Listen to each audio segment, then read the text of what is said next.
1981 সালের 30 মে ভোর রাতে চট্টগ্রাম সার্কিট হাউসে প্রেসিডেন্ট জিয়াউর রহমানের হত্যাকাণ্ডের পেছনে আসলে কে ছিল? 1 জুন মধ্যরাতে চট্টগ্রাম সেনানিবাসের ভেতরেই বা কিভাবে খুন হলেন জেনারেল মঞ্জুর? এটা কি এক ঢিলে দুই পাখি শিকার? দ্বিতীয় খুনের কাহিনী রাজনৈতিক অভিলাষ, ষড়যন্ত্র ও রক্তপাতের রুদ্ধশ্বাস এক বিবরণ। বাস্তব এই কাহিনী গোয়েন্দা গল্পকেও হার মানায়। মশহুল আলমের লেখা উপন্যাস দ্বিতীয় খুনের কাহিনী, আজ পঞ্চম পর্ব। তার 10 মিনিট আগে সকাল 6:30টায় ঢাকা সেনা সদরে সেনাপ্রধান এরশাদের দপ্তরে প্রবেশ করলেন অ্যাডজুড্যান্ট জেনারেল মইনুল হোসেন চৌধুরী। দেখলেন সামরিক পোশাক পরে বসে আছেন লেফটেন্যান্ট জেনারেল এরশাদ। মঈন ভালো করে লক্ষ্য করলেন তার চোখে মুখের অভিব্যক্তি। সেখানে কোনো উত্তেজনার আভাস নেই, গভীর চিন্তার ছাপ আছে, কিন্তু তার মনে হল সে দুশ্চিন্তা বা উদ্বিগ্ন নয়। তিনি সম্ভবত এখন মনে মনে দাবার ছক কষছেন। একটু পরে নুরুদ্দিন, আমজাদ, মান্নান সিদ্দিকী, মেজর জেনারেল পদাধিকারী এই 3 প্রিন্সিপাল স্টাফ অফিসার একসঙ্গে প্রবেশ করলেন। তারপর এলেন মেজর জেনারেল মীর শওকত আলী।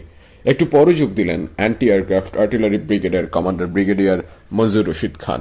তারপর ডিজিএফআই এর প্রধান মেজর জেনারেল মোহাম্মদ জান চৌধুরী। মঈন লক্ষ্য করলেন এখানে মুক্তিযোদ্ধা অফিসার বলতে আছেন কেবল তিনি নিজে আর মীর শওকত।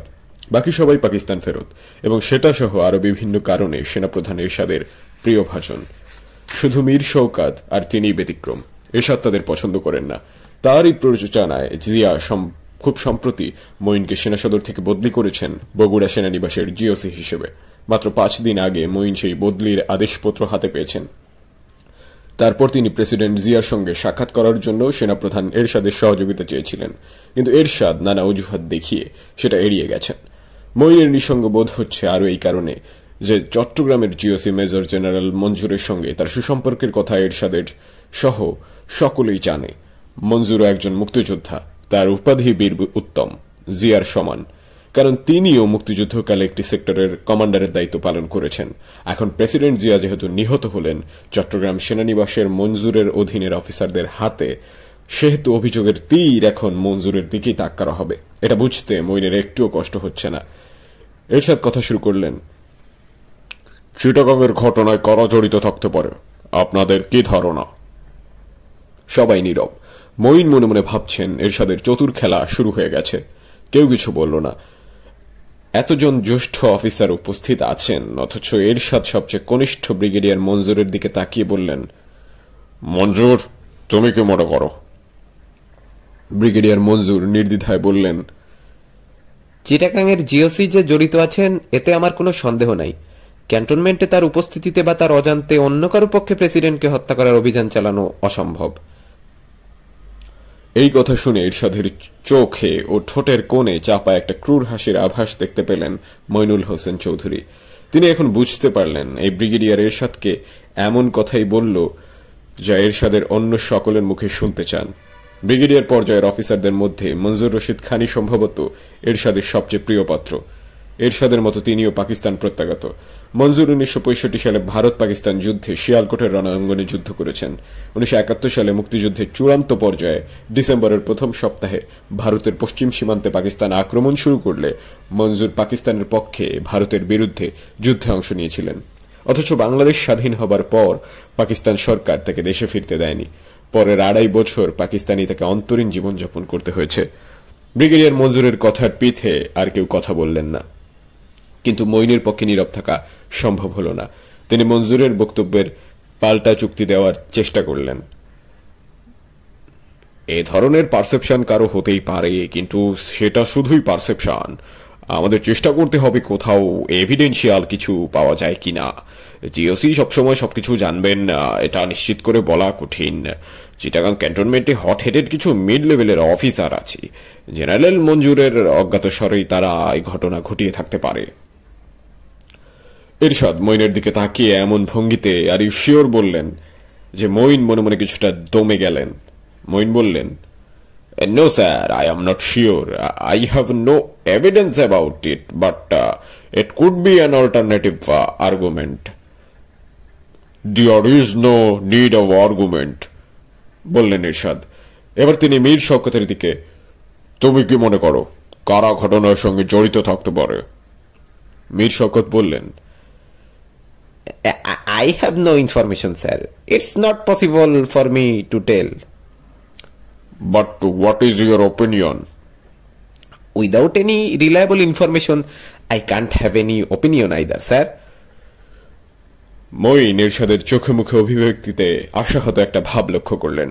মঈনের ধারণা এরশাদ আশা করেছিলেন মীর শওকত জেনারেল মঞ্জুরের উপরই দায় চাপিয়ে কিছু বলবেন, কারণ এরশাদ জানেন মেজর জেনারেল মঞ্জুরের সঙ্গে মেজর জেনারেল মীর শওকত আলীর ভীষণ বৈরিতা। যদিও তারা দুজনই মুক্তিযোদ্ধা অফিসার, তাদের মধ্যকার তীব্র পেশাগত ঈর্ষা ও বৈরিতার সুযোগেই এরশাদ সেনাপ্রধান হতে পেরেছেন। জিয়া এই দুজনকেই ঢাকা থেকে তাড়িয়েছেন চট্টগ্রাম ও যশোরের জিওসির পদে নিয়োগ দিয়ে। অবশ্য পরে ঢাকায় একজন পিএসওর পদ খালি হলে জিয়া মীর শওকতকে সেই পদে নিয়োগ দিয়ে ঢাকায় ফিরিয়ে এনেছেন, কিন্তু মঞ্জুরকে চট্টগ্রামেই থাকতে হচ্ছে। অবশ্য কদিন আগে তাকে মিরপুর স্টাফ কলেজে বদলি করা হয়েছে, কিন্তু তিনি এখনো সেখানে যোগ দেননি। মঈন এবং মঞ্জুরের ধারণা জিয়া এই সিদ্ধান্তটি নিয়েছেন এরশাদের প্ররোচনায়। এমন একটি প্রতিষ্ঠানে মঞ্জুরকে পাঠানো হচ্ছে যেখানে কোনো কমান্ড নেই। এরশাদ এবার সামরিক সেনা গোয়েন্দা প্রধান মেজর জেনারেল মোহাব্বত জান চৌধুরীর দিকে তাকালেন। চৌধুরীর সঙ্গে তার চোখাচোখি হলো, সেটা কারোই নজরে এড়াল না। মইনুল হোসেন চৌধুরী সেটা বিশেষভাবে লক্ষ্য করলেন এবং বুঝে ফেললেন এরশাদ এখন মোহাব্বত জান চৌধুরীর মুখ দিয়ে কি কথা বের করার চেষ্টা চালাবেন। DGFI চিফ, এরশাদ বললেন, please tell us what you and your people know about it. এত বড় একটা দুর্ঘটনা যে ঘটে গেল, আপনারা কি করলেন? আপনাদের ইন্টেলিজেন্স ক্যাপাবিলিটি তো প্যাথেটিক। মোহাব্বত জান চৌধুরী মৃদু প্রতিবাদের সুরে বললেন, এক্সকিউজ মি স্যার, আমরা মহামান্য প্রেসিডেন্টকে একাধিকবার সতর্ক করেছিলাম, আপনি নিজেও সেটা জানেন। চিটাগাংয়ের ডিজিএফআই চিফ অফ লাইসের কথা নিশ্চয়ই আপনার মনে আছে। চিটাগাং ক্যান্টনমেন্টে যে একটা কনস্পিরেসি হচ্ছে তা আমরা গত 1 মাস ধরেই বলে আসছি। গতকাল সকালে আমি নিজে ব্যক্তিগতভাবে মহামান্য প্রেসিডেন্টের সাথে সাক্ষাৎ করে তাকে রিকোয়েস্ট করেছিলাম, স্যার চিটাগাং সফর বাতিল করেন, ওখানে যাওয়া আপনার ঠিক হবে না। We all know about it. চৌধুরীকে থামিয়ে দিয়ে বললেন Ershad, tell us how it happened. Circuit হাউসে কারা গিয়েছিল? What was the role of GOC Manzur? Everything was done in full knowledge and direction of GOC Manzur, বললেন ডিজিএফআই এর প্রধান। মীর শওকত তার দিকে তাকিয়ে জিজ্ঞেস করলেন, আপনি কিসের ভিত্তিতে এটা বলছেন? Do you have any intelligence that confirms that General Manzoor has certainly directed the assassination of our beloved president? It is a simple logic, বললেন ডিজিআই এর বড় কর্তা। There can be so many alternative logics.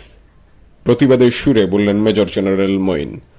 Just opposite logic তো খুঁজে পাওয়া সম্ভব, but we need information, hard evidence. Moin, it looks like you are trying to save a killer, the head of the killers of our president, but why? কঠিন স্বরে বললেন এরশাদ। মঈন বুঝতে পারলেন একটা ঝড়ের মধ্যে পড়ে গেছেন তিনি, কিন্তু নিজেকে ভয় পেতে দিলেন না। এরশাদের চোখে চোখ রেখে বললেন, No sir, I don't need to do that, and I have no interest to save anybody like that.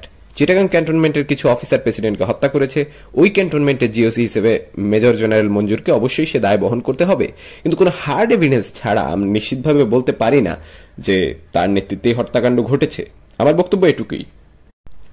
এই বলে মঈন নীরব হয়ে গেলেন। এরশাদ আর কিছু বললেন না। সেনাপ্রধানের বিশাল কক্ষ জুড়ে একটা গম্ভীর নীরবতা নেমে এলো। এই সময় প্রবেশ করলেন বিমান বাহিনীর প্রধান সদরউদ্দিন। যশোরে থেকে হেলিকপ্টার যোগে তিনি সোজা এসে নেমেছেন সেনা সদরেই। এরশাদ তাকে স্বাগত জানালেন। আসেন air chief, please have a seat. Sadruddin বসলেন। এরশাদ তাকে সংক্ষেপে চট্টগ্রামের ঘটনার কথা বললেন, তারপর সবার উদ্দেশ্যে প্রশ্ন ছুড়ে দিলেন। What should we do now? সচকিত হয়ে উঠলেন মেজর জেনারেল মঈন চৌধুরী। তার ঘোর আশঙ্কা এই সুযোগে এরশাদ জরুরি অবস্থা জারি করতে চাইবেন। কেউ কিছু বলার আগেই মঈন বলে উঠলেন, we should follow the book. সংবিধানে যা লেখা আছে তাই করতে হবে। মঈনের এই বক্তব্যের সার কথা বুঝতে কারো বিন্দুমাত্র কষ্ট হল না, কারণ উপস্থিত সবাই জানেন সংবিধান অনুযায়ী এখন অস্থায়ী রাষ্ট্রপতি হিসেবে দায়িত্ব অর্পিত হবে উপরাষ্ট্রপতি সাত্তারের হাতে, যিনি ঢাকা সম্মিলিত সামরিক হাসপাতালের একটি কেবিনে আছেন। সদ্য তার প্রোস্টেট গ্রন্থির অস্ত্রোপচার হয়েছে। মেজর জেনারেল নুরুদ্দিন খান বেশ উৎসাহের সঙ্গে বলে উঠলেন, কি কি করা উচিত তার একটা চেকলিস্ট এখনই তৈরি করে ফেলা হোক। মঞ্জুর, তুমি কি বলো? এরশাদ ব্রিগেডিয়ার মঞ্জুরের মুখের দিকে চেয়ে জিজ্ঞাসা করলেন। তার প্রত্যাশা তার অতি প্রিয় এই অফিসারটি সেনাবাহিনীর কর্তৃত্বকে ঊর্ধ্ব করে তুলে ধরতেই কিছু বলবেন, কিন্তু তাকে বিস্মিত করে ও হতাশ করে ব্রিগেডিয়ার মঞ্জুর বললেন, আমিও মনে করি আমাদের সংবিধান মেনে চলা উচিত। নুরুদ্দিন বললেন, but vice president is sick and also he is very old. দেশের এই ঘোর সংকটময় পরিস্থিতিতে উনি কি দায়িত্ব নিতে পারবেন? এরশাদ স্পষ্টতই প্রীত হলেন। তিনি নুরুদ্দিনকে জিজ্ঞেস করলেন, what do you propose? Nuruddin জরুরি অবস্থা জারির প্রস্তাব সরাসরি উত্থাপন না করে বললেন, এরকম সংকটময় পরিস্থিতিতে সশস্ত্র বাহিনীর দায়িত্ব অনেক বেশি বলে আমি মনে করি। মঈন বললেন, আমি মনে করি আমাদের সেই দায়িত্ব হচ্ছে সিভিলিয়ান গভর্নমেন্টকে সর্বাত্মকভাবে সহযোগিতা করা। We are here to help the acting president.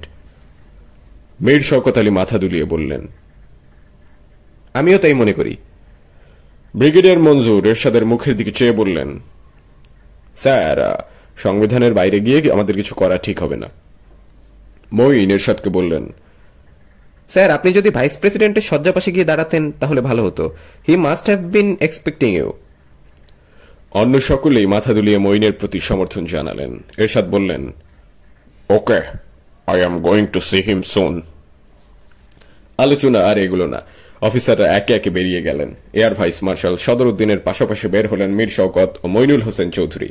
করিডোরে হাঁটতে হাঁটতে মঈন সদরউদ্দিনকে বললেন, জেনারেল মঞ্জুরকে ফাঁসানোর প্ল্যান হচ্ছে। সদরউদ্দিন কিছু বললেন না। পাশ থেকে মীর শওকত বললেন, I don't think Manzur could have done it. Sadaruddin চলে গেলেন বিমান বাহিনীর সদর দপ্তরে। মীর শওকত চললেন নিজের অফিসের দিকে। মঈন নিজের অফিসের দিকে না গিয়ে ঢুকলেন সিজিএস নুরুদ্দিন খানের অফিসে, যিনি আগেই সেনাপ্রধানের অফিস কক্ষ থেকে বেরিয়ে নিজের অফিসে গেছেন। নুরুদ্দিন খানের টেবিলে টেলিফোন বেজে উঠল। তিনি কল রিসিভ করলেন। ওপাশে কে কি বলল মঈন লক্ষ্য করলেন। নুরুদ্দিনের কপালে বিস্ময়ের ঢেউ খেলে গেল। তারপর তিনি মঈনের দিকে টেলিফোন এগিয়ে ধরে বললেন, চিটাগাং থেকে জেনারেল মঞ্জুর আপনার অফিসে ফোন করে আপনাকে না পেয়ে এখানে করেছে। শোনেন ও কি বলে।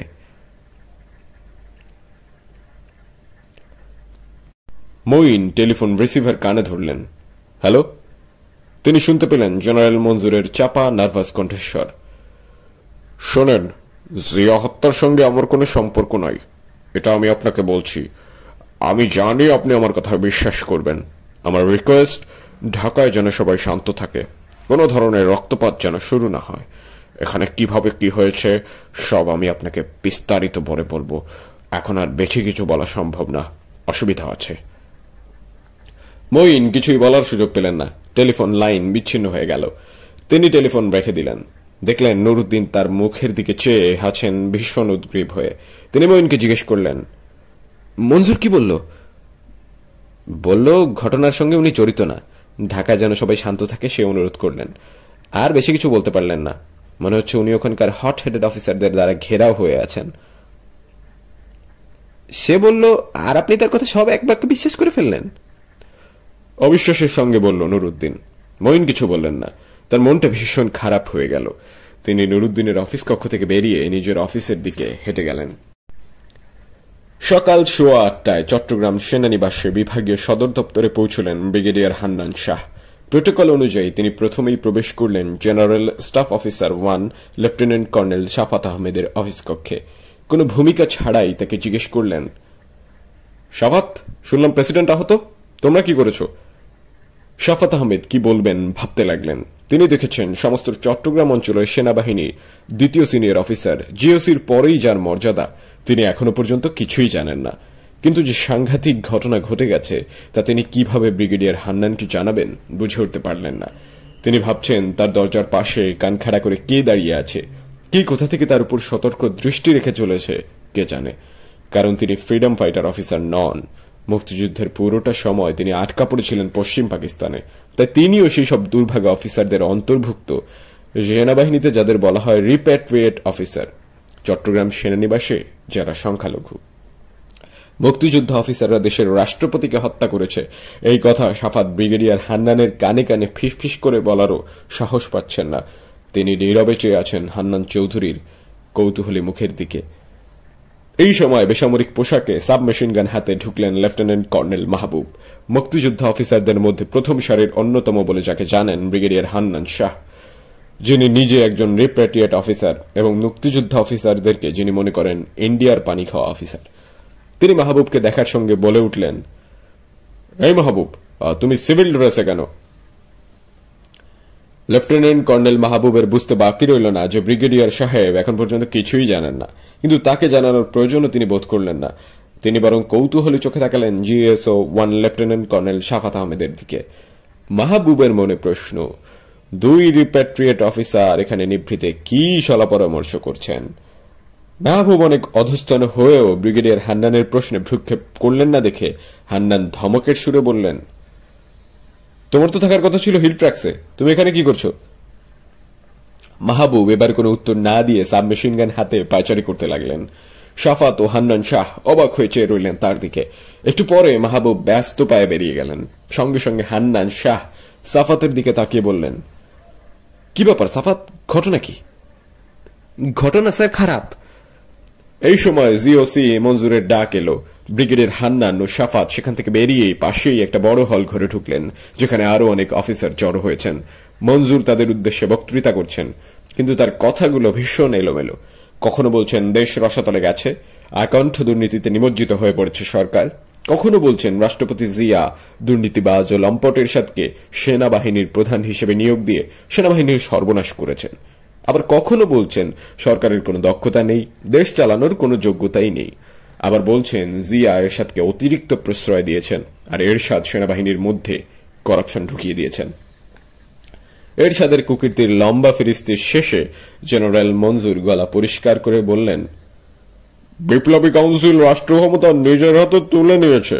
নাও I have no way, I have to own it up.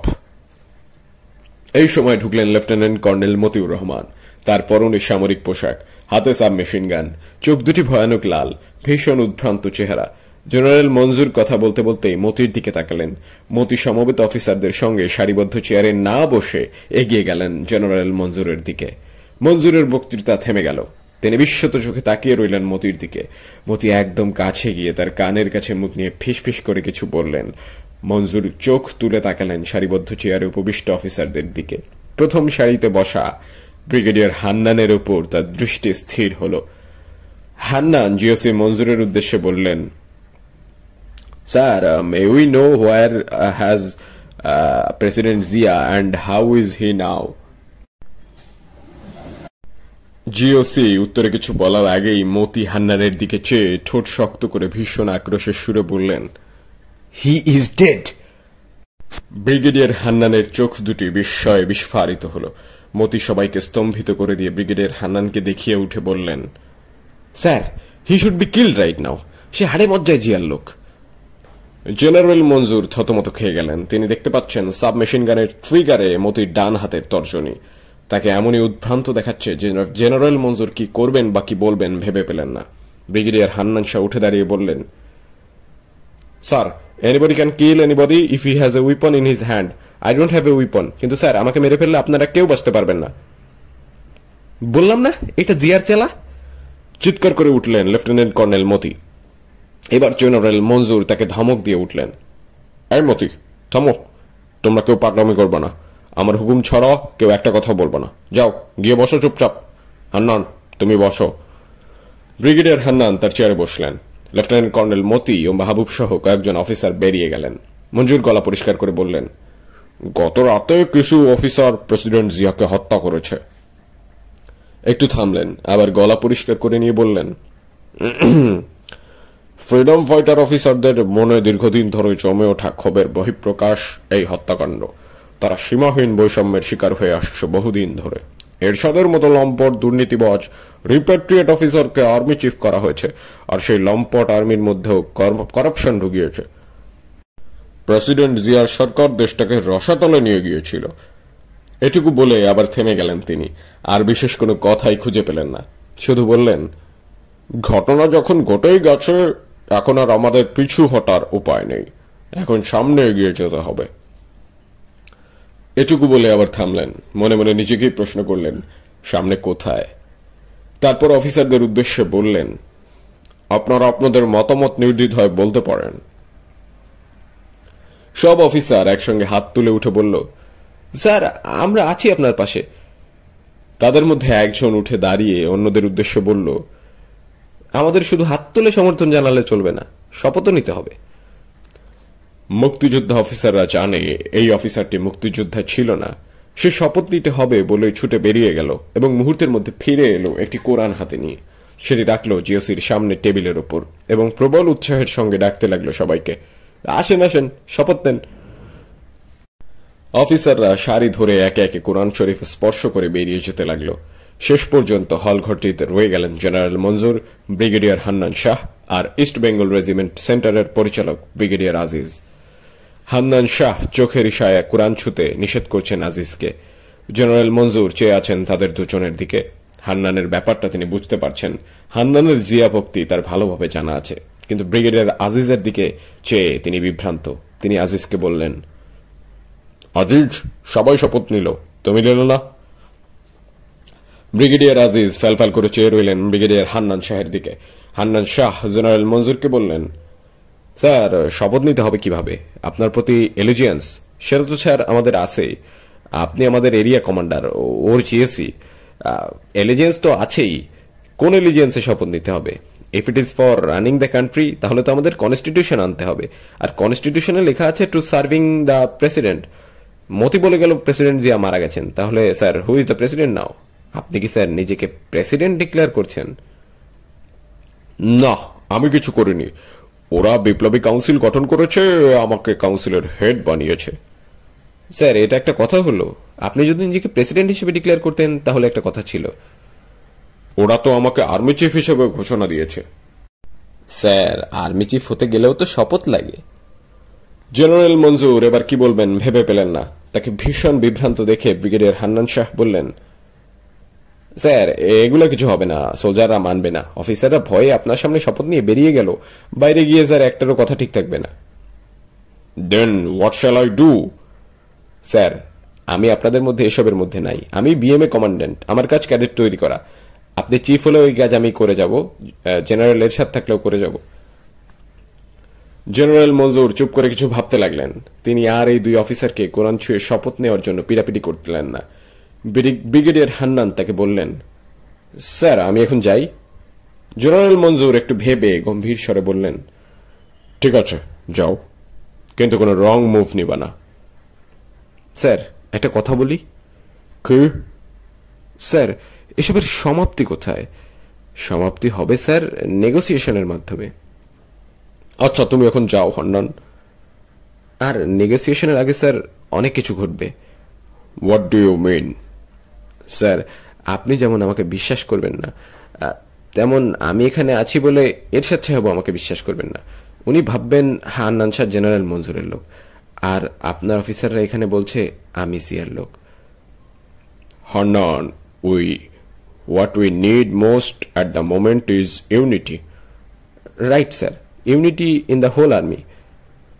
Don't try to be over smart. Sincerely speaking, sir, আমি কিন্তু এখানে একমাত্র নিউট্রাল ব্যক্তি। আচ্ছা বুঝলাম। স্যার ইন ফিউচার নেগোসিয়েশন আমাকে আপনাদের দুজনেই প্রয়োজন পড়বে। যেহেতু আপনি আমার এরিয়া কমান্ডার, আমাকে এই অঞ্চলে থাকতে হলে আপনার কমান্ড আমাকে মানতে হবে। আমি স্যার এখন বিএমএতে যাচ্ছি, সেখানেই থাকবো। যদি প্রয়োজন মনে করেন আমাকে ডাকবেন স্যার। ঠিক আছে, তুমি এখন যাও, আমি ডাকার সঙ্গে সঙ্গে চলে আসবে। নিশ্চয়ই আসবো স্যার। ব্রিগেডিয়ার হান্নান শাহ বেরিয়ে গেলেন। এখন কক্ষটিতে রইলেন শুধু জেনারেল মঞ্জুর আর ইবিআরসির কমান্ড্যান্ট ব্রিগেডিয়ার আজিজ। মঞ্জুর আজিজের দিকে তাকালেন। ব্রিগেডিয়ার আজিজ মাথা নিচু করলেন। আজিজ, হান্নানের কথা আমি জানি, ওকে আমি নিজের লোক মনে করি না, কিন্তু তোমার কি প্রবলেম? তুমি শপথ নিতে হেজিটেট করছো কেন? ব্রিগেডিয়ার আজিজের চোখে চোখ রেখে বললেন জেনারেল মঞ্জুর, স্যার আমি তো আপনার পাশেই আছি। আপনার ভাগ্যের সাথে আমার ভাগ্য জড়ায় গেছে স্যার। আমি হয়তো মতি মাহবুবদের সাথে ছিলাম না, কিন্তু আমি আপনার পাশে তো আছি। তাহলে শপথ নিতে তোমার হেজিটেশন কিসের? ব্রিগেডিয়ার আজিজ এবার টেবিলটার দিকে এগিয়ে গেলেন, হাত বাড়ালেন সেখানে রাখা কোরআন শরীফের দিকে।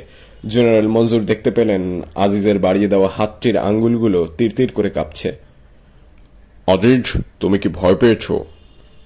কোরআনে হাতটি একটুখানি ছুঁয়ে সরিয়ে নিয়ে আজিজ বললেন, কিসের ভয় স্যার? আচ্ছা, তুমি এখন যাও। হঠাৎ বিরক্তির সঙ্গে বললেন জেনারেল মঞ্জুর, কিন্তু অ্যালার্ট থেকো, আমি যে কোনো মুহূর্তে আবার ডাকতে পারি তোমাকে, সঙ্গে সঙ্গে চলে আসবে। Right sir, sure sir. Brigadier Aziz দ্রুত পায়ে বেরিয়ে গেলেন। করিডোর বেয়ে যেন হাঁপ ছাড়লেন তিনি, যেন এতক্ষণ ধরে নিঃশ্বাস বন্ধ করেছিলেন। তার মনে পড়ল ব্রিগেডিয়ার হান্নান শাহের কথা, যিনি কোরআন ছুঁয়ে শপথ নেওয়া এড়াতে পেরেছেন। সেই কারণে তাকে এখন যার ঈর্ষা হচ্ছে, কারণ এই শপথ রক্ষা করা প্রায় অসম্ভব বলে তার মনে হচ্ছে। জেনারেল মঞ্জুর কিভাবে এই পরিস্থিতি সামলাবেন, এর শেষ পরিণতি কি হতে পারে তা ভেবে ব্রিগেডিয়ার আজিজের গা শিউরে উঠল। তার ছুটে গিয়ে ব্রিগেডিয়ার হান্নান শাহের হাত ধরার তীব্র ইচ্ছা হলো, কিন্তু হান্নান ততক্ষণে ডিফ কোয়ার্টার থেকে বেরিয়ে গাড়িতে উঠছেন। গাড়ি ছুটে চলেছে তার কর্মস্থল ভাটিয়ারি বাংলাদেশ মিলিটারি একাডেমির দিকে। ঘণ্টাখানেক পর সেখানে পৌঁছেই তিনি একাডেমিতে কর্মরত সব অফিসারকে জরুরি তলব করলেন। একটি হলে 50 জন অফিসারকে নিয়ে বিএমএ কমান্ড্যান্ট শুরু করলেন অফিসার্স কনফারেন্স। কোন রকম ভূমিকা ছাড়াই বলে ফেললেন, ওরা প্রেসিডেন্টকে মেরে ফেলেছে। তার ধারণা ছিল অফিসাররা ইতিমধ্যে খবরটি জেনে ফেলেছেন, কিন্তু তিনি দেখলেন তার এই ধারণা পুরোপুরি সত্য নয়, কারণ কথাটি শুনে অধিকাংশ অফিসারদের মুখ ফ্যাকাশে হয়ে গেল। তারা পরস্পর মুখ চাওয়াচাই করছেন। একজন বলে উঠল, কারা প্রেসিডেন্টকে মেরে ফেলেছে স্যার? চিটাগাং ক্যান্টনমেন্টের অফিসাররা। এখন কি হবে স্যার? কিচ্ছু হবে না। এখান থেকে আমার পারমিশন ছাড়া তোমরা কেউ এই একাডেমির কম্পাউন্ডের বাইরে পা ফেলবে না। ক্যান্টনমেন্ট থেকে ডাক আসলে বা অন্য কোনোখান থেকে ডাক আসলে কিছুই কানে তুলবে না। আর ক্যাডেটরা যাতে ভয় না পায় সেজন্য নিয়মিত ট্রেনিং সব আগের মতোই চলবে, কোনো কিছুই বন্ধ থাকবে না। আর আজ রাতে আমি এখানেই থাকবো, বাসায় যাব না। তোমাদের ভয় পাওয়ার কিছু নেই। কোথায় কি ঘটছে আমরা সেসবের মধ্যে নেই। আমাদের কাজ ক্যাডেট তৈরি করা, আমরা সেটাই করব। এর বাইরে আমাদের আর কোনো করণীয় নেই। সকাল 10টার দিকে বিভাগীয় কমিশনার সাইফুদ্দিনের অফিস কক্ষে প্রবেশ করলেন জেলা প্রশাসক জিয়াউদ্দিন। তার টেবিলের ওপারে তার মুখোমুখি একটি চেয়ারে বসে আছে নীল রঙের হাফ সাদা শার্ট পরা সুঠাম এক যুবক। সাইফুদ্দিন তার যে সঙ্গে জেলা প্রশাসকের পরিচয় করিয়ে দিয়ে বললেন, ইনি আর্মি ইন্টেলিজেন্সে আছেন। পায়ের ওপর পা তুলে বসা যুবকটি জিয়াউদ্দিনের দিকে চেয়ে বলল, সালাম আলাইকুম। ওয়ালাইকুম আসসালাম। বিভাগীয় কমিশনার জেলা প্রশাসককে বললেন, জেনারেল মঞ্জুর ওনাকে পাঠিয়েছেন, তিনি তার অফিসে আমাদের ডেকেছেন। Have you confirm this with general Manzur sir? যুবকটির সামনে জেলা প্রশাসক জিজ্ঞেস করলেন বিভাগীয় কমিশনারকে। I called him but couldn't get him over phone. উত্তরে বললেন বিভাগীয় commissioner Saifuddin, you don't need to confirm it sir. জেলা প্রশাসকের চোখের দিকে চেয়ে বলল যুবকটি। তার কথার সুরে জিয়াউদ্দিনের অস্বস্তি বোধ হল। সাইফুদ্দিনের মনে হলো ভালোই ফ্যাসাদে পড়া গেল। অবশ্য চট্টগ্রামের বেসামরিক প্রশাসনের এই সর্বোচ্চ 2 কর্মকর্তার মনে আগে থেকেই এমন একটা শঙ্কা কাজ করছিল যে সেনানিবাস থেকে তাদের তলব করা হবে এবং সেটা অগ্রাহ্য করা তাদের পক্ষে সম্ভব হবে না। স্যার, আমাদের এখন রওনা হওয়া উচিত। বিভাগীয় কমিশনারের দিকে তাকিয়ে যুবকটি বলে, আচ্ছা চলেন। বিভাগীয় কমিশনার কথাটি বলেন যুবকের দিকে না তাকিয়ে। তিনি তাকান জেলা প্রশাসকের দিকে। তাকে দ্বিধান্বিত দেখতে পেয়ে তিনি নিজেও দ্বিধাবোধ করেন। যুবকটি ইতিমধ্যে চেয়ার থেকে উঠে দাঁড়িয়েছে, কিন্তু 2 কর্মকর্তা এখনো নিজ নিজ চেয়ারে বসে পরস্পরের মুখের দিকে চেয়ে আছেন দেখে কে ভুরু কুচকায়। বিভাগীয় কমিশনার তা লক্ষ্য করে চেয়ার থেকে উঠে দাঁড়ান। জেলা প্রশাসকও আর বসে থাকতে পারেন না। যুবকটি এবার দরজা থেকে এগিয়ে যায়। 2 কর্মকর্তা তাকে অনুসরণ করে বেরিয়ে আসেন। অফিসের বাইরে বিভাগীয় কমিশনারের গাড়ি দাঁড়িয়ে আছে। তার গাড়ি চালক হন্তদন্ত হয়ে ছুটে এসে বাম পাশের দরজাটি খুলে ধরে। সেনানিবাসের থেকে আসা যুবকটি নিজেই সামনের বাম পাশের দরজাটি হ্যাঁচকা টানে খুলে উঠে বসে ড্রাইভিং সিটের পাশের সিটে। পেছনের ডান পাশের দরজাটি নিজে হাতে খোলেন জেলা প্রশাসক। উঠে বসেন বিভাগীয় কমিশনারের পাশে। ড্রাইভার তার সিটে বসে ইঞ্জিন স্টার্ট করে। বিভাগীয় কমিশনার বলেন, ক্যান্টনমেন্ট। গাড়ি চলতে শুরু করে। কারো মুখে কোনো কথা নেই। দুই কর্মকর্তা জানালা দিয়ে বিপরীত দুই পাশে তাকিয়ে আছেন। সামনের সিটে বসা যুবকটি চেয়ে আছে সোজা সামনের দিকে। কিছু দূর এগোবার পর সে ড্রাইভারকে বলে, আরেকটু জোরে দেওয়া যায় না? ড্রাইভার হঠাৎ গাড়ির গতি বেশ বাড়িয়ে দেয়। সে যুবকটির ছোট চুল দেখে সব বুঝে ফেলেছে। বিভাগীয় কমিশনারের দিকে তাকিয়ে নিজেকে অসহায় বোধ হয়। তার ড্রাইভারকে হুকুম করছে উটকো এক ছোকরা, আর ড্রাইভার সেই হুকুম মেনে গাড়ির গতি বিপজ্জনক মাত্রায় বাড়িয়ে দিয়েছে। জেলা প্রশাসক ভাবেন যুবকটির ঔদ্ধত্যের সীমা নেই, কিন্তু তিনিও দেখতে পান কিছুই করার নেই। ভীষণ দ্রুতগতিতে ছুটে চলেছে বিভাগীয় কমিশনারের গাড়িটি। রাস্তার দুই পাশে দ্রুত অপ্রসীয়মান দৃশ্যবলীর ল্যাপটানো ঘোলা ছবির মতো। জেলা প্রশাসকের মনে হলো তাদের যে সেনানিবাসে তলব করে নিয়ে যাওয়া হচ্ছে, এই খবরটা তার পরিবারের কেউ জানে না। কি করে জানবে, সেই প্রশ্ন তার মনে জাগলো। তিনি ভেবে দেখলেন, তিনি যখন নিজের অফিসে বসে বিভাগীয় কমিশনারের টেলিফোন পেলেন, কমিশনার যখন তাকে জানালেন যে সেনানিবাস থেকে জেনারেল মঞ্জুর এক মেজরকে পাঠিয়েছেন তাদের দুজনকে সেনানিবাসে নিয়ে যাওয়ার জন্য, তখনই কমিশনারের সঙ্গে কথা শেষ করে স্ত্রীকে টেলিফোন করে জানানো উচিত ছিল যে তাকে সেনানিবাসে যেতে হচ্ছে। চিন্তার কিছুই নেই, তার সঙ্গে বিভাগীয় কমিশনারও যাচ্ছেন। একই ভাবনা বিভাগীয় কমিশনারের মনেও। তিনি তার বাসায় জানাননি যে জিওসি ডাকে তাকে সেনানিবাসে যেতে হচ্ছে। তিনি ভাবছেন না জানিয়ে তিনি ঠিক কাজটি করেছেন কিনা, কারণ জানানোর মানে হয়তো পুরো পরিবারকে বিরাট উদ্বেগের মধ্যে ফেলে দেওয়া। অন্যদিকে না জানানোটাও দায়িত্বশীলতার পরিচয় বলে মনে হল না। কিছুক্ষণ নীরব কাটে, তারপর যুবকটির কণ্ঠ শোনা যায়, general Manzur is in charge of everything now. দুই কর্মকর্তা ভাবলেন যুবকটি তাদের আশ্বস্ত করতে চাইছে, কিন্তু তারা আশ্বস্ত হতে পারছেন না। তারা বুঝতে পারছেন না এটা কি ধরনের অভ্যুত্থান। যে জেনারেল মঞ্জুরকে তারা জানেন তিনি এরকম একটা অভ্যুত্থানের নেতৃত্ব দিতে পারেন, তা তাদের বিশ্বাস হচ্ছে না। তাদের মনে গভীর প্রশ্ন, সত্যি কি জেনারেল মঞ্জুর এই অভ্যুত্থানের নেতৃত্ব দিচ্ছেন, নাকি তার অধস্তন অফিসাররা এসব করেছে? যদি তাই হয় তাহলে এতে তার ভূমিকা কি? পুরো পরিস্থিতি কি তার নিয়ন্ত্রণে আছে, নাকি তিনি উত্তেজিত অফিসারদের হঠকারিতার ফাঁদে আটকা পড়েছেন?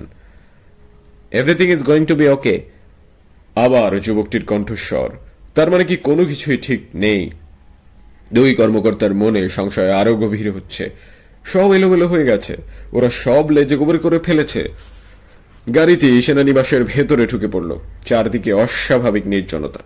এরকম সময়ে প্যারেড গ্রাউন্ডে সৈন্যদের থাকার কথা, কিন্তু কেউ নেই। রাস্তার দুই পাশে চলার পথেও কাউকে দেখা গেল না। জিওসির অফিসের চত্বরের গেটে গাড়িটি আটকে দেওয়া হলো। বিভাগীয় কমিশনার ও জেলা প্রশাসকের জন্য এটা সম্পূর্ণ নতুন অভিজ্ঞতা। তারা পৃথক পৃথকভাবে এর আগে যতবার সেনানিবাসে এসেছেন, প্রতিবার তাদের গাড়িকে জিওসির দপ্তরের কম্পাউন্ডের এই গেট পেরিয়ে যেতে দেওয়া হয়েছে, একদম অফিসের সিঁড়ি পর্যন্ত।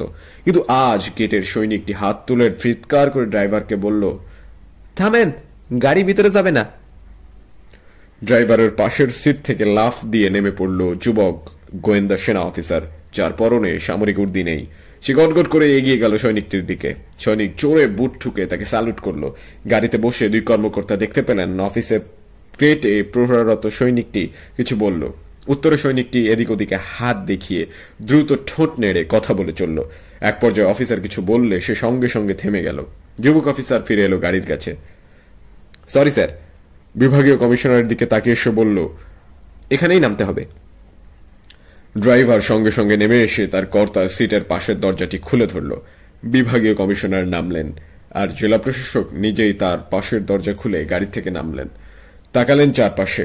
জিওসির কম্পাউন্ড জুড়ে ভুতুড়ে নির্জনতা। আসেন স্যার।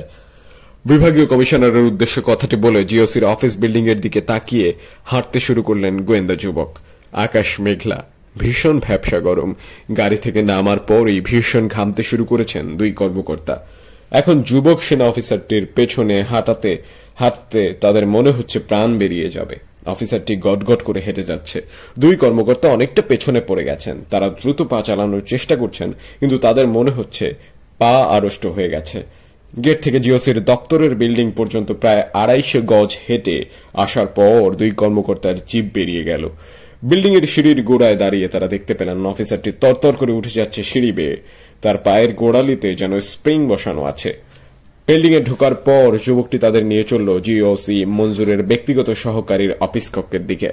করিডর ধরে হেঁটে যেতে যেতে দুই কর্মকর্তার ক্লান্তি আরো বেড়ে চলল। দুজনেরই গলা ইতিমধ্যে শুকিয়ে উঠেছে। তারা দেখতে পাচ্ছেন করিডরটি অস্বাভাবিক দীর্ঘ, আর এ মাথা থেকে ও মাথা পর্যন্ত কেমন ভুতুড়ে অবস্থা। তারা হাঁটছেন তো হাঁটছেন, পথ আর ফুরাচ্ছে না। উদ্যত যুবকটি যেন তাদের টেনে হিচড়ে নিয়ে চলছে কোনো নরকের দিকে। অবশেষে জিওসি ব্যক্তিগত সহযোগীর অফিস কক্ষের দরজার সামনে গিয়ে দাঁড়ালো যুবকটি। তারপর পেছনে ফিরে বিভাগীয় কমিশনারকে বলল, আপনারা ভিতরে গিয়ে বসেন। বিভাগীয় কমিশনার ও জেলা প্রশাসক ভিতরে ঢুকলেন। জিওসি স্যার সিনিয়র অফিসারদের সঙ্গে মিটিং এ ব্যস্ত আছেন, আপনাদের একটু অপেক্ষা করতে হবে, বললেন জিওসির ব্যক্তিগত সহযোগী। তিনি ধূমপান করছেন, তার কপাল ঘামে চকচক করছে, চোখে মুখে চাপা উত্তেজনা। তিনি সিগারেটে টান দিচ্ছেন খুব ঘন ঘন। সিগারেট যতটা উপভোগ করছেন তার চেয়ে বেশি ধোঁয়া উদ্গীরণ করছেন। তার টেবিলে একটা অ্যাস্ট্রে সিগারেটের ফিল্টারে ভরে উঠেছে। দুই কর্মকর্তা পাশাপাশি দুটি চেয়ারে বসলেন। জিওসির সহযোগী হাতের সিগারেটটি অ্যাস্ট্রেটে গুজে দিয়ে দাঁড়ালেন। আপনারা একটু আছেন, বসেন, আমি এক্ষুনি আসছি। ব্যস্ত পায়ে বেরিয়ে গেলেন জিওসির ব্যক্তিগত সহযোগী। কক্ষের দরজা খোলা রইল। সেই খোলা দরজার দিকে তাকিয়ে রইলেন দুই কর্মকর্তা। তারা দেখতে পেলেন করিডোরে কাদামাখা বুট পরা সশস্ত্র অফিসাররা ব্যস্ত পায়ে ছোটাছুটি করছেন, কিন্তু বুটের শব্দ ছাড়া আর কোনো শব্দ নেই। কেউ কোনো কথা বলছেন না। স্যার, কি মনে হচ্ছে? জেলা প্রশাসক জিজ্ঞাসা করলেন বিভাগীয় কমিশনারকে। কিছুই বুঝতে পারছি না, কি করতে যাচ্ছে এরা? স্যার, গভর্নমেন্ট কি আছে? কথাটা মুখ থেকে বেরিয়ে যাওয়ার সঙ্গে সঙ্গে জেলা প্রশাসকের মনে হলো তিনি শিশুর মতো একটা প্রশ্ন করেছেন। আবার পরের মুহূর্তে তার মনে হলো প্রশ্নটা সরল হলেও খাঁটি। রাষ্ট্রপতি নিহত হওয়ার পর সরকারের পতন ঘটেছে কিনা এটা তার জানতে ইচ্ছে করছে। একজন সরকারি কর্মকর্তা হিসেবে তার এই কৌতূহল যৌক্তিক। তার জানা প্রয়োজন চট্টগ্রামের জেলা প্রশাসক হিসেবে তিনি এখন কার নির্দেশ মেনে চলবেন। কিন্তু তিনি বিভাগীয় কমিশনারের উদ্দেশ্যে আর কিছু বললেন না। একটু পর বিভাগীয় কমিশনার আবার বললেন, কি করতে যাচ্ছে এরা? কি করতে যাচ্ছে স্যার? চিটাগাঙে বসে রাষ্ট্র ক্ষমতা দখল, ridiculous. Sir, do you think that the coup is engineered locally? বললেন জেলা প্রশাসক, কারণ বিভাগীয় কমিশনারের কথা শুনে তার মনে হলো তিনি সেটাই মনে করেন। কিন্তু বিভাগীয় কমিশনার বললেন, আই ডোন্ট নো। তারপর হঠাৎ ভয়ার্ত চোখে তাকালেন খোলা দরজার দিকে, যেন হঠাৎ তার মনে পড়ল যে এখানে কথাবার্তা বলা উচিত খুব সাবধানে। এসব প্রসঙ্গ থাক, তিনি বললেন।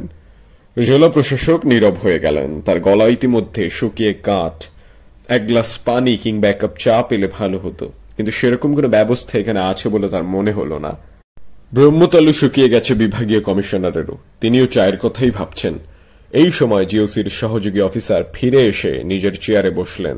দুই কর্মকর্তা প্রশ্নবোধক দৃষ্টিতে তাকালেন তার মুখের দিকে। তারা জানতে চান আরো কতক্ষণ অপেক্ষা করতে হবে, কিন্তু সেই প্রশ্ন তারা অফিসারটিকে জিজ্ঞেস করলেন না, বরং অফিসার নিজ থেকে কিছু বলেন কিনা সেই অপেক্ষায় তার মুখের দিকে চেয়ে রইলেন। জিওসির ব্যক্তিগত সহযোগী আবার একটা সিগারেট জ্বালিয়ে মুখ ভর্তি ধোঁয়া ছেড়ে বললেন, আপনারা কোনো চিন্তা করবেন না, everything is going to be okay. শুধু ঢাকা ছাড়া দেশের সব ক্যান্টনমেন্টের সাথে আমাদের যোগাযোগ আছে। আলটিমেটলি ঢাকাকেও আমাদের সব দাবি মেনে নিতে হবে। জেলা প্রশাসক জিয়াউদ্দিন চৌধুরী তার মনের সবচেয়ে জরুরি জিজ্ঞাসার উত্তর পেয়ে গেলেন। এই অভ্যুত্থান কেন্দ্র থেকে পরিচালিত বা নিয়ন্ত্রিত নয়, এটি একান্তভাবেই স্থানীয় সেনা বিদ্রোহ, নিশ্চিতভাবেই ভীষণ অবিমৃষ্যকারী এক পদক্ষেপ, যার পরিণতি ভয়ানক হতে বাধ্য। সেই ভয়ানক পরিণতি শুধু চট্টগ্রাম সেনানিবাসের মধ্যেই সীমাবদ্ধ থাকবে নাকি চট্টগ্রামের বেসামরিক প্রশাসনকে আক্রান্ত করবে, সেটাই প্রশ্ন। But we need your assistance. ঘন ঘন সিগারেটে টান মারতে মারতে বললেন জিওসির ব্যক্তিগত সহযোগী। বিপ্লবী কাউন্সিল তো একা সবকিছু গুছিয়ে আনতে পারবে না। সিভিল গভর্নমেন্ট ছাড়া we hardly can run the country. GOC sir আপনাদেরকে ডেকে এনেছেন সেজন্যই। We need your help. We want you beside us. জেলা প্রশাসক অসহায় দৃষ্টিতে তাকালেন বিভাগীয় কমিশনারের মুখের দিকে, যে মুখ ইতিমধ্যে নিভে গেছে। আপনারা নিশ্চয়ই জানেন প্রেসিডেন্ট জিয়া দেশটাকে কোথায় নিয়ে গেছে। এরশাদের মতো একজন লম্পট করাপ্ট পারসনকে জিয়া আর্মি চিফ বানিয়েছে। শাহ আজিজের মতো একটা সলিড রাজাকারকে বানিয়েছে স্বাধীন বাংলাদেশের প্রাইম মিনিস্টার। এখন আমরা কি এই জন্য প্রাণবাজি রেখে মুক্তিযুদ্ধ করেছিলাম? জেনারেল জিয়া মুক্তিযুদ্ধ করেছে। কিসের মুক্তিযুদ্ধ করেছে সে ভেবে দেখেন। সেক্টর কমান্ডার জিয়া, বীরুত্তম জিয়াউর রহমান জামায়াত ইসলামীকে পলিটিক্সে রিহ্যাবিলিট করেছে। সে শয়তানের বাচ্চারা বঙ্গবন্ধুকে সপরিবারে হত্যা করেছে, সেই আত্মস্বীকৃত খুনিদের পুরস্কৃত করেছে জিয়া। কেন? কি পরিকল্পনা ছিল জিয়ার? স্বাধীন বাংলাদেশকে কোন পথে নিয়ে যেতে চেয়েছিল সে? দুই কর্মকর্তা নীরব। বিভাগীয় কমিশনারের নিজের হাতঘড়ির দিকে তাকালেন। 11:30 বাজে, অর্থাৎ ইতিমধ্যে 1 ঘন্টা পেরিয়ে গেছে। জিওসি সাহেব ফ্রি হবেন কখন? জিজ্ঞেস করলেন বিভাগীয় কমিশনার। জিওসির ব্যক্তিগত সহকারী সিগারেট নিভিয়ে চেয়ার থেকে উঠে দাঁড়ালেন। দরজার দিকে পা বাড়িয়ে দুই কর্মকর্তার উদ্দেশ্যে বললেন, আসেন। দুই কর্মকর্তা চেয়ার থেকে উঠে দাঁড়ালেন। জিওসির ব্যক্তিগত সহযোগীকে অনুসরণ করে তার অফিস কক্ষ থেকে বেরিয়ে এলেন সেই প্রাণান্ধকার ভুতুরে করিডরে। ভূতগ্রস্তের মতো হাঁটতে শুরু করলেন অফিসারটির পিছু পিছু। তাদের মনে হলো কোথাও রেডিও বাজছে। একটি পুরুষ কণ্ঠ বলছে, চট্টগ্রামের সেনানিবাসে কিছু বিপদগামী অফিসার রাষ্ট্রপতি জিয়াউর রহমানকে হত্যা করেছে। চট্টগ্রাম অঞ্চলের সকল সেনা কর্মকর্তা ও সৈনিকদের প্রতি আহ্বান জানানো হচ্ছে যে আপনারা বিপদগামী অফিসারদের অনুগামী হবেন না। তারপর হঠাৎ একটি কক্ষের দরজা। জিওসির ব্যক্তিগত সহযোগী ভেতরে প্রবেশ করে হাত নেড়ে তাদের আহ্বান জানালেন। জিওসি মেজর জেনারেল মঞ্জুরের অফিস কক্ষ। মঞ্জুর বসে আছেন তার আসনে। তার পরনে একটা শার্ট, তার কলার উল্টানো, বুকের ওপরের দিকে দুটি বোতাম খোলা। তার মুখমণ্ডল ভীষণ গম্ভীর, চোখ দুটি লালচে, চুল এলোমেলো। তার টেবিলে একটি পিস্তল। তার চেয়ারের পাশে স্টেনগান হাতে দাঁড়িয়ে আছেন সামরিক উর্দি পরা এক অফিসার। ভীষণ উদ্ভ্রান্ত তার চেহারা, যেন ভূতগ্রস্ত। বিভাগীয় কমিশনার ও জেলা প্রশাসক দুজনই তাকে চেনেন। তিনি lieutenant colonel Motiur Rahman. General Manzur টেবিলের সামনের দিকে দাঁড়ালেন বেসামরিক প্রশাসনের দুই কর্মকর্তা। তাদের মনে হলো তারা এই মঞ্জুরকে চেনেন না। তিনি চেয়ার থেকে উঠলেন না, করমর্দনের জন্য হাতও বাড়ালেন না, যা তিনি এর আগে সব সময় করেছেন। তিনি তার বিশাল টেবিলের বিপরীত দিকে খালি চেয়ারের দিকে ইঙ্গিত করে বললেন, বসেন। জিওসির ব্যক্তিগত সহযোগী বেরিয়ে গেলেন। বিভাগীয় কমিশনার ও জেলা প্রশাসক বসলেন পাশাপাশি দুটো চেয়ারে। যে মঞ্জুরের সঙ্গে তাদের বেশ কয়েক বছরের পরিচয়, যার বাসায় তারা সপরিবারে নিয়ন্ত্রণ খেয়েছেন অনেকবার, যিনি নিজের সস্ত্রীক তাদের উভয়ের বাসায় আতিথ্য গ্রহণ করেছেন, সেই মার্জিত বুদ্ধিমান সুশিক্ষিত ভদ্রলোককে তারা এই মঞ্জুরের মধ্যে একদমই খুঁজে পেলেন না। এজন্য এক অন্য জেনারেল মঞ্জুর, যাকে তারা চেনেন না, দেখেননি কোনো কালে। মেজর জেনারেল মঞ্জুর বললেন, দেশপ্রেমিক একটা শক্তি বিপ্লব ঘটিয়েছে। দুর্নীতিগ্রস্ত সরকারকে উৎখাত করার প্রক্রিয়ায় তাদের হাতে প্রেসিডেন্ট নিহত হয়েছেন। একটা বিপ্লবী কাউন্সিলও গঠন করা হয়েছে। আমি নিজে সেই কাউন্সিলের লিডার কিংবা মেম্বার নই। জিওসি হিসেবে তারা আমাকে তাদের মুখপাত্র করেছে। বিপ্লবী কাউন্সিলের মুখপাত্র হিসেবে আপনাদের সামনে কিছু দিক নির্দেশনা তুলে ধরার জন্য আপনাদের আসতে বলা হয়েছে। আপনাদের যেসব কাজ করতে হবে সেগুলোর মধ্যে হলো সড়ক, রেল ও নৌপথে চিটাগাংয়ের সঙ্গে ঢাকার সব যোগাযোগ বিচ্ছিন্ন করে দিতে হবে। বন্দর থেকে কোনো পণ্য চিটাগাংয়ের বাইরে যেতে পারবে না। চিটাগাংয়ের লোকাল অ্যাডমিনিস্ট্রেশনের সব অফিসকে চলতে হবে বিপ্লবী কাউন্সিলের নির্দেশনা অনুযায়ী। এই অবস্থা ততক্ষণ পর্যন্ত চলবে যতক্ষণ না পর্যন্ত ঢাকা অথরিটি বিপ্লবী কাউন্সিলের কর্তৃত্ব মেনে নিচ্ছে। শুধু ঢাকা ছাড়া দেশের সব আর্মড ফোর্সেস বিপ্লবী কাউন্সিলের পেছনে আছে। ঢাকার সরকার যদি বিপ্লবী কাউন্সিলের বশ্যতা স্বীকার না করে, তাহলে সামরিক শক্তি প্রয়োগ করে তাদের পরাস্ত করা হবে। মঞ্জুরের কথাগুলো শুনতে শুনতে বিভাগীয় কমিশনার সাইফুদ্দিন আহমেদ ও জেলা প্রশাসক জিয়াউদ্দিন চৌধুরী স্তম্ভিত হয়ে গেলেন। দুজনেরই মনে হলো এই লোকটির সেই তীক্ষ্ণ বিচার বুদ্ধি লোপ তো পেয়েছেই, সাধারণ কাণ্ডজ্ঞানও তিনি হারিয়ে ফেলেছেন। পুরোপুরি উন্মাদ হয়ে গেছেন তিনি। কাল সকালে লোকাল অ্যাডমিনিস্ট্রেশনের লোকজন ও লোকাল প্রেসের সঙ্গে আমি বসতে চাই, বললেন জেনারেল মঞ্জুর জেলা প্রশাসকের চোখে চোখ রেখে। আপনার অফিসের কনফারেন্স রুমে। আপনি প্রয়োজনীয় ব্যবস্থা করে রাখবেন, প্রেসকে খবর দেবেন। জেলা প্রশাসক ছাই দিয়ে শুধু মাথা নেড়ে বললেন, ওকে স্যার। এবার জেনারেল মঞ্জুর জেলা প্রশাসক জিয়াউদ্দিন চৌধুরীর চোখে চোখ রেখে বললেন, But what's your thinking about everything? You haven't spoken at all. জিয়াউদ্দিনের একটা চালাকির আশ্রয় নিলেন। মঞ্জুরের বর্ণিত বিপ্লবী কাউন্সিলের হাতেই এখন দেশের ক্ষমতা, এরকম একটা ভাব করে তিনি তাকে বললেন, sir, we will follow what the government in power orders us to do. General Manzur ধমকের সুরে বলে উঠলেন, you all have the typical civil servant mentality. আপনারা কি বুঝতে পারছেন না দেশের সামনে কত বড় সংকট? জেলা প্রশাসক নীরব। আপনারা কি বুঝতে পারছেন না দেশের রক্ষা করতে হলে বিপ্লবী কাউন্সিলের প্রয়োজন, চিটাগাংয়ের সিভিল অ্যাডমিনিস্ট্রেশনের প্রত্যেকের টোটাল কমিটমেন্ট? জি স্যার, অবশ্যই বুঝতে পারছি, কিন্তু আমরা civil servant, we work at the bidding of the government. General Manzur আর কিছু না বলে চেয়ার থেকে উঠে দাঁড়ালেন, টেবিল থেকে হাতে তুলে নিলেন পিস্তলটি, বললেন, আপনারা এখন আসুন, আমার সহযোগী আপনাদের সঙ্গে যোগাযোগ রাখবে। কমিশনার ও জেলা প্রশাসক উঠে দাঁড়ালেন। জেনারেল মঞ্জুর তাদের নিয়ে দরজার দিকে এগিয়ে গেলেন। পথে একটা টেবিলের পাশে পৌঁছে হঠাৎ থামলেন। টেবিলটিতে রাখা একটা কোরআন শরীফ। সেটির দিকে তাকিয়ে মঞ্জুর তাদের বললেন, gentleman, I would like you to touch the Holy Quran before you leave. মানে কোরআন ছুঁয়ে শপথ নিতে হবে যে আমরা বিপ্লবী পরিষদের নির্দেশ মতো সবকিছু করব, ভাবলেন জেলা প্রশাসক জিয়াউদ্দিন চৌধুরী। তিনি বিভাগীয় কমিশনারের মুখের দিকে তাকালেন। ভদ্রলোকের মুখটা শুকিয়ে এতটুকু হয়ে গেছে। জেনারেল মঞ্জুর ততক্ষণে দরজার কাছে পৌঁছে গেছেন। জেলা প্রশাসক দেখতে পেলেন স্টেনগান কাঁধে লেফটেন্যান্ট কর্নেলটি তাদের দিকে তাকিয়ে এমন ভাবে আছেন যেন তার স্যারের আদেশ মতো কোরআন ছুঁয়ে আনুগত্যের শপথ না নিলে তিনি তাদের এখানেই গুলি করে মারবেন। দুজনই আলতো করে কোরআনের গায়ে হাত বুলিয়ে দ্রুত বেরিয়ে গেলেন। সব ব্রিগেড কমান্ডার ও ইস্ট বেঙ্গল রেজিমেন্টের সব অফিসারকে নিয়ে চলছে জেনারেল মঞ্জুরের বৈঠক। দায়িত্ব বন্টন করে দিচ্ছেন তিনি। ঢাকার দিক থেকে সড়ক পথে চট্টগ্রামে আসার একমাত্র পথ ফেনীর শুভপুর ব্রিজে শক্ত অবস্থান নিতে হবে। পতেঙ্গা, ফৌজদারহাট, কুমিল্লা সমুদ্র তীরে যেন বাইরে থেকে কোনো নৌযান এসে ভিড়তে না পারে সেটা নিশ্চিত করতে হবে। চট্টগ্রাম বিমানবন্দর ও সমুদ্র বন্দর সুরক্ষিত রাখতে হবে। চট্টগ্রাম সেনানিবাসকে রক্ষা করার দায়িত্ব ইস্ট বেঙ্গল রেজিমেন্ট সেন্টারের। এটা নিশ্চিত করবেন ইউভিসিআর কমান্ড্যান্ট ব্রিগেডিয়ার আজিজ ও তার সহযোগী, ইবিএসসি চিফ কনস্ট্রাক্টর বা CI lieutenant colonel Aziz. General Manzur গড় গড় করে এক নিঃশ্বাসে এ পর্যন্ত বলে থামলেন। তার হাতে কোনো কাগজ নেই, সব কথা তাৎক্ষণিকভাবে বেরোচ্ছে তার মাথা থেকে। স্যার, আমাদের তো ঢাকার দিকে অগ্রসর হওয়া উচিত। এক অফিসার দাঁড়িয়ে বললেন, আমাদের ঢাকা অ্যাটাক করতে হবে।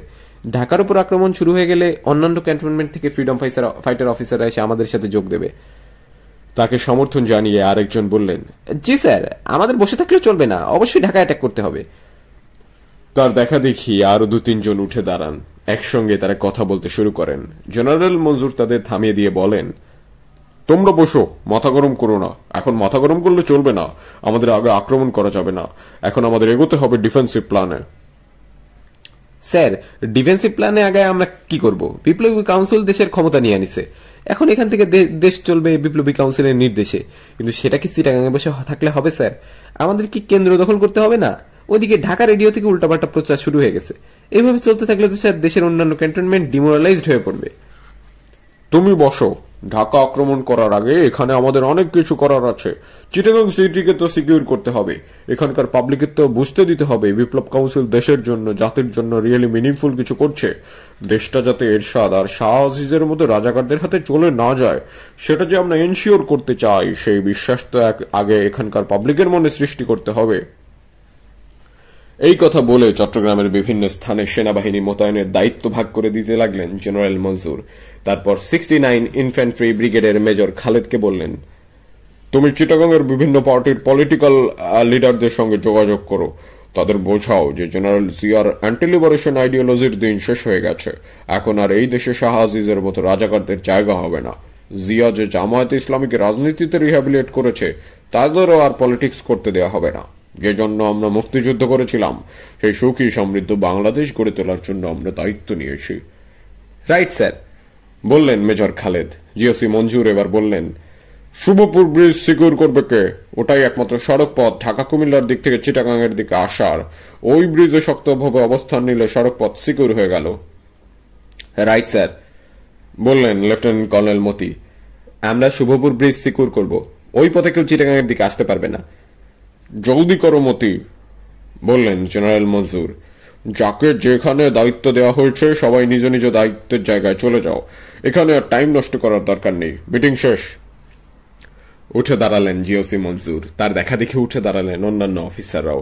তারা সদল বলে বেরিয়ে গেলেন, কিন্তু সবাই অস্বাভাবিক রকমের নীরব। জেনারেল মঞ্জুরের মনে হলো সবার মনে গম্ভীর অনিশ্চয়তা। কোনো কিছুই ধারণা করতে পারছে না কি হতে চলেছে, কিভাবে এর সবকিছুর শেষ হবে। বেশিরভাগ অফিসার বেরিয়ে গেলেন। রয়ে গেলেন ইবিআরসির commandant brigadier Aziz, lieutenant colonel Moti, Mahbub আর মেজর খালেদ। খালেদ, তুমি যাচ্ছ না কেন? যাও, লোকাল পলিটিক্যাল লিডারদের সঙ্গে যোগাযোগ শুরু করে দাও। আওয়ামী লীগের নেতাদের সঙ্গে যোগাযোগ করো আগে। স্যার, একটা জিনিস আমার মনে হচ্ছে স্যার, আমাদের টেলিফোনে সম্ভবত আড়িপাটা হচ্ছে। কেন, এক্সচেঞ্জে আমাদের অফিসাররা নেই? তা তো আছেই স্যার, কিন্তু স্যার লোকাল ডিজিএফআই। কি? জেনারেল মঞ্জুরের প্রশ্নবোধক চোখে তাকালেন মতির দিকে। স্যার, লায়েস তো আমাদের সঙ্গে আছে, বললেন মতি। এখানকার ডিজিএফআই কে নিয়ে কোনো চিন্তা নেই। ফিল্ড ইন্টেলিজেন্স দেখছে মেজর মুজিব। ইন্টেলিজেন্স নিয়ে কোনো সমস্যা নেই স্যার। খালেদ, তুমি যাও।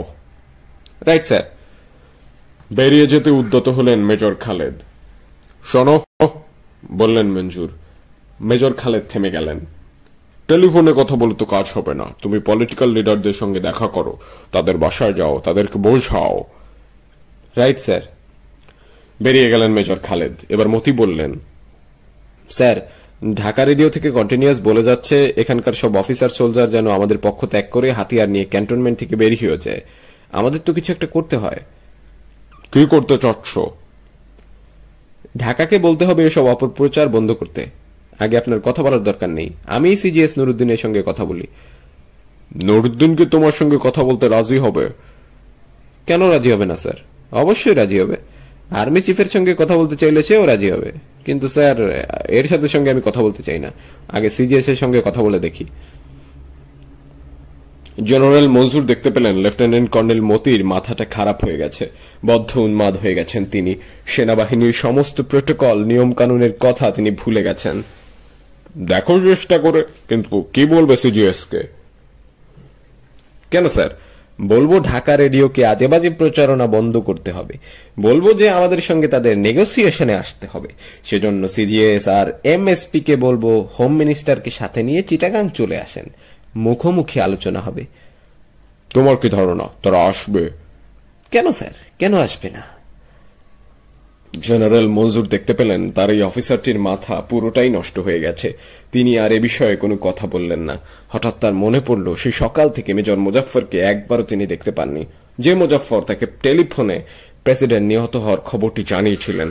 তিনি মতিকে তাকিয়ে জিজ্ঞেস করলেন, মুজাফফর কোথায়? ওকে যে একবারও দেখলাম না।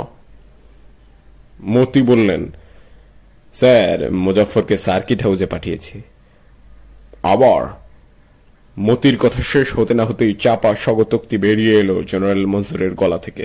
সেই ভোর থেকে তার মনে হচ্ছে চট্টগ্রাম সার্কিট হাউসের মতো অভিশপ্ত জায়গা বাংলাদেশে আর একটাও নেই। কেন কেন আবার গেছে সার্কিট হাউসে? স্যার, জিয়ার লাশ তো সার্কিট হাউসেই পড়ে আছে। মুজাফফরকে পাঠানো হয়েছে লাশ কবর দেওয়ার জন্য। কবর কোথায় দেবে? সার্কিট হাউসেই? জি না স্যার, সার্কিট হাউসে জিয়াকে কবর দিলে তো কিছুদিন পরে আর ওটা সার্কিট হাউস থাকবে না, হয়ে যাবে জিয়ার মাজার। রাজাকাররা বলবে শহীদ জিয়ার মাজার। আমরা কি স্যার সেটা হতে দিতে পারি? না, জিয়ার কবরকে মাজার বানানোর সুযোগ দেওয়া হবে না। তাকে এমন জায়গায় কবর দেওয়া হবে যে সেই কবর কেউ কোনোদিন খুঁজে পাবে না। লেফটেন্যান্ট কর্নেল মতিউর রহমানের কথা শুনে স্তম্ভিত হয়ে ভাবলেন জেনারেল মঞ্জুর, এর মানে কি? জিয়ার লাশ নিয়ে মুজাফফরকে কি করতে বলেছেন মতি? আসলে কি কবর দিতে বলেছেন, নাকি অজ্ঞাত কোন স্থানে পুঁতে রাখতে বলেছেন? হঠাৎ নিজের মনে প্রশ্ন জাগলো জেনারেলের, আমিও কি আসলে এরকমই কিছু চাই? জেনারেল জিয়াকে একটা স্বাভাবিক দাফন থেকে বঞ্চিত করা হবে, এটা কি আমি চাই? না, নিজেকে তিনি বললেন, এটা আমি চাই না।